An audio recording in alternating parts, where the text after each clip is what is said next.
एक अमीर इंसान था। उसने समुद्र में अकेले घूमने के लिए एक नाव बनवाई। छुट्टी के दिन वह नाव लेकर समुद्र की सैर करने निकला। आधे समुद्र तक पहुंचा ही था कि अचानक एक जोरदार तूफान आया। उसकी नाव पूरी तरह से तहस नहस हो गई, लेकिन वह लाइफ जैकेट की मदद से समुद्र में कूद गया। जब तूफान शांत हुआ तब वह तैरता तैरता एक टापू पर पहुंचा, लेकिन वहां भी कोई नहीं था। टापू के चारों ओर समुद्र के अलावा कुछ भी नजर नहीं आ रहा था। उस आदमी ने सोचा कि जब मैंने पूरी जिंदगी में किसी का भी बुरा नहीं किया तो मेरे साथ ऐसा क्यों हुआ। उस इंसान को लगा कि ईश्वर ने मौत से बचाया है तो आगे का रास्ता भी वही बताएगा। धीरे धीरे वह वहां पर उगे झाड़ फल पत्ते खाकर अपने दिन बिताने लगा। अब धीरे धीरे उसकी आस टूटने लगी। ईश्वर पर से उसका यकीन उठने लगा। फिर उसने सोचा कि पूरी जिंदगी यही इस टापू पर ही बितानी है तो क्यों न एक झोंपड़ी बना लूं। फिर उसने झाड़ की डालियों और पत्तों से एक छोटी सी झोंपड़ी बनाई।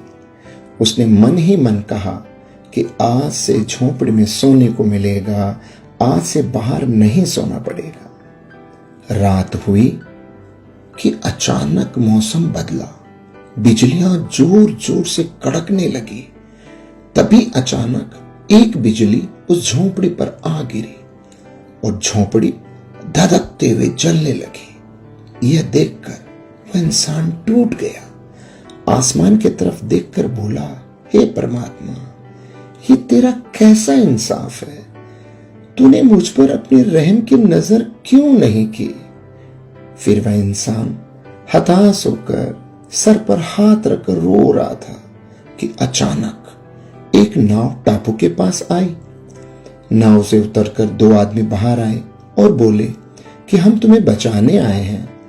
दूर से इस वीरान टापू में जलता हुआ झोंपड़ा देखा तो हमें लगा कि कोई उस टापू पर मुसीबत में है।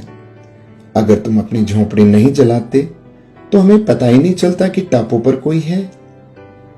दोस्तों, उस आदमी की आंखों से आंसू गिरने लगे।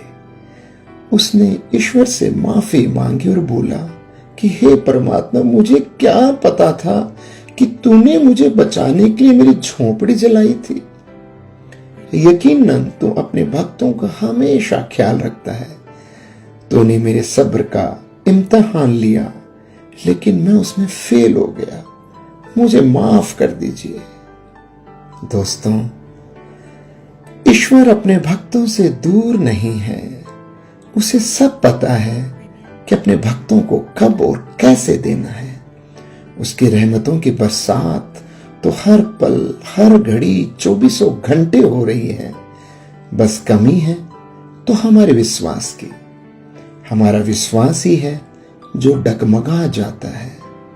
जब एक सांसारिक पिता ही अपने बच्चे को दुख तकलीफों में नहीं देख सकता तो जिस पिता ने इस सृष्टि की रचना की है वो भला कैसे अपने बच्चों को बीच मझधार में छोड़ सकता है। प्रेमियों, दिन चाहे सुख के हों या दुख के, प्रभु अपने भक्तों के साथ हमेशा रहता है। राधे राधे।